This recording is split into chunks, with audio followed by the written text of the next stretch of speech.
साधना के अनुभव 20वां अध्याय पृष्ठ क्रमांक 403 से पृष्ठ क्रमांक 405। वह कहते हैं, प्राणायामो मक्तियुक्तः स वै केवल कुंभकः कुंभ के केवले सिद्धे रेचे पूरक वर्जिते। अर्थात प्राणायाम जो कहा जाता है वह केवल कुंभक ही है। रेचक और पूरक प्राणायाम केवल कुंभक की अवस्था प्राप्त करने के साधन हैं। केवल कुंभक के सिद्ध हो जाने पर उनकी आवश्यकता नहीं रहती, उन्हें छोड़ देना चाहिए।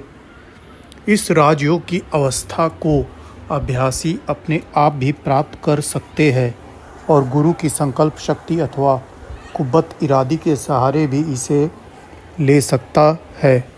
स्वयं करने में परिश्रम करना पड़ता है। मन की खींचातानी के संग्राम में कुछ समय भी नष्ट होता है और जीवन में सफलता हो सकेगी या नहीं यह संदेह भी रहता है।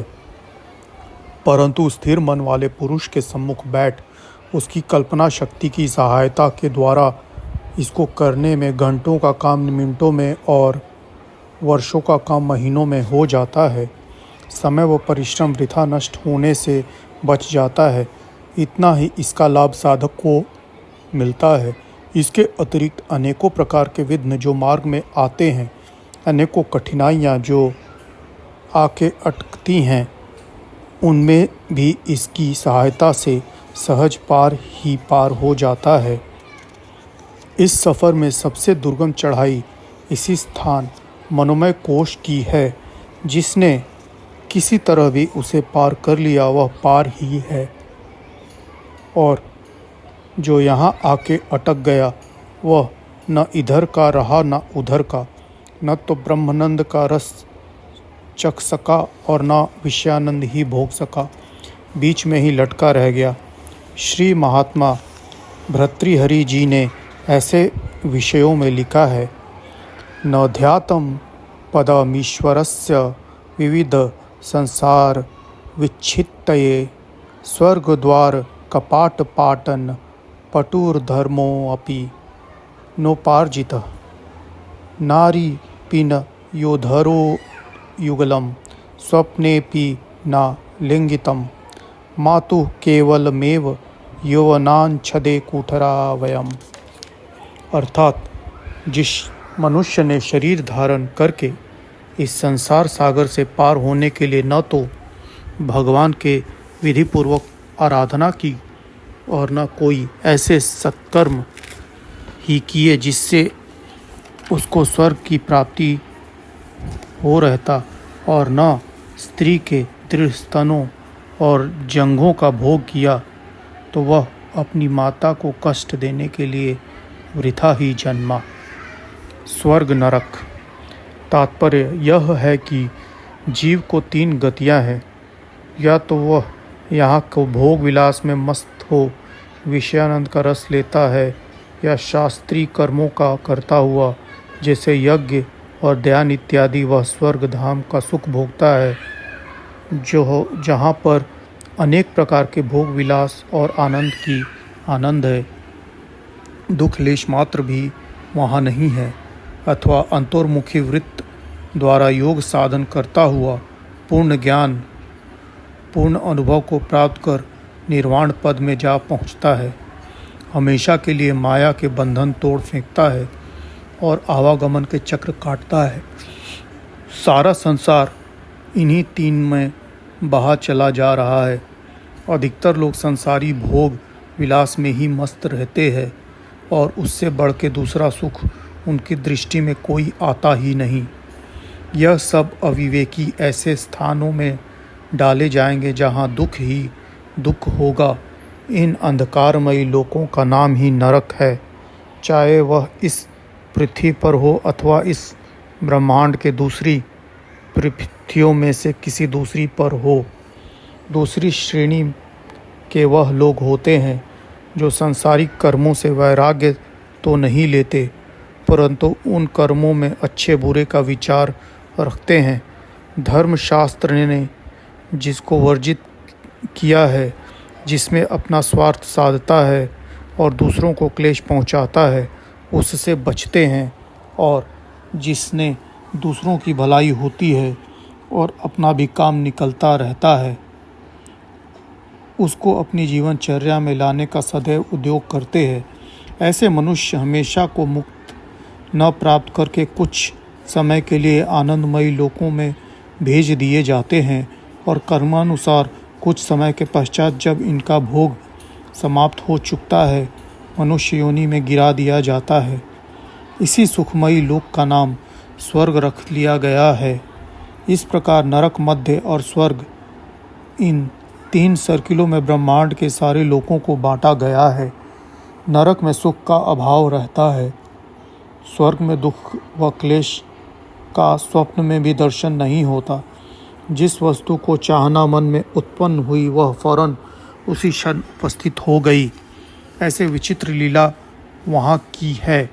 अब तीसरा मध्य लोक रह जाता है, जिसमें स्वर्ग व नरक दोनों का नज़ारा रहता है। प्राणी कभी भोगों से लिपट के प्रसन्न व सुखी दिखाई देता है, कभी अनेक यातनाओं में पड़ा कराहता और चिल्लाता दृष्टिगोचर होता है। यद्यपि यहाँ सुख थोड़ा क्षणिक व दुख अधिक रहता है, परंतु फिर भी वह भूले हुए मुसाफिर की तरह इसी कंटीली वन में चक्कर काटता रहता है। न तो उसे अपने कर्तव्य सूझता है और न उस कर्तव्य को करके सुख व दुख रूपी द्वंद्व से ऊपर पहुँचने के लिए उद्योग करता है। वह मूल अवस्था वहाँ मध्यलोक वालों की रहती है। ब्रह्मलोक, इन तीनों के परे एक चौथा ब्रह्मलोक है, जहाँ पहुँच के जीव मोक्ष की निचली अवस्थाओं में तैरता रहता है और कुछ काल पीछे आगे बढ़ता हुआ कैवल्य धाम में जा पहुँचता है। वहाँ से फिर आना नहीं होता। यह पंचम लोक का नाम प्रसिद्ध है और स्थूल, सूक्ष्म और कारण माया के परे है।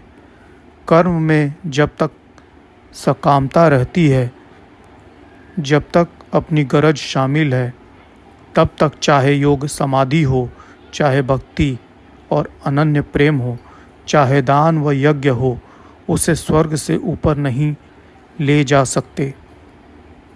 मोक्ष निष्कामता और निर्वासिता से प्राप्त होती है। निष्कामता के अर्थ हैं कोई भी गरज न रखना, यहाँ तक कि मोक्ष की भी इच्छा दिल में न आने देना।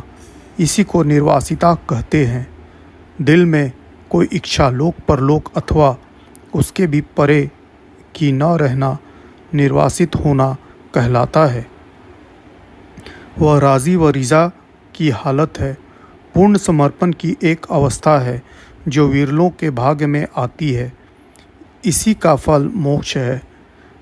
इस मुकाम पर पहुँचने हुए एक मुसलमान महात्मा जज्बे के आके कहते हैं, सर बरहना नेस्तम दारम कुलाहे चार तर्क, तर्क दुनिया तर्क उकबगा, तर्क मौला तर्क तर्क।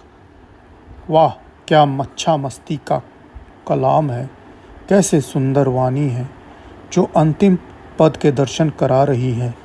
जहाँ त्याग का त्याग हो वहीं कैवल्य है, वहीं निज धाम है और वहीं तक हमको और आपको पहुँचना है। शेर का अर्थ यह है, आहा, मैं नंगे सिर नहीं हूँ, मेरे सिर पर चारों प्रकार के त्याग की टोपी है। प्रथम मैंने इस लोक के वासनाओं को त्यागा, फिर परलोक की इच्छाओं पर लात मारी, फिर आगे दर्शनों पर भी लालसा मेरे दिल में रही, उसे भी छोड़ा। उसके पश्चात एक ख्याल मेरे अंदर बाकी रहा कि मैं सारी वासनाओं को त्याग के निर्वासित हो गया हूँ। अब वह भी दूर हो गया है और मैं बिल्कुल त्याग के मैदान मोक्ष धाम में विचार रहा हूँ। सारी चेतनाओं से मुक्त हूँ। परलोक भी माया के अंदर है, वह भी सूक्ष्म जगत है। जो मनुष्य उसके लिए भजन पूजन और सत्कर्म करता है, वह स्थूल को आगे जाके सूक्ष्म लोगों में पड़ा रहेगा और सुख उठा के फिर दुखों के समुद्र में ढकेल दिया जाएगा। अनंत और स्थायी शांति उसके भाग्य में नहीं आ सकती। यह मंजिले मकसूद व अंतिम ध्येय मनुष्य के लिए नहीं है। उसे और आगे बढ़ना चाहिए और आत्मदेश के पहुँचने तक चैन नहीं लेना चाहिए। यही उसका कर्तव्य है।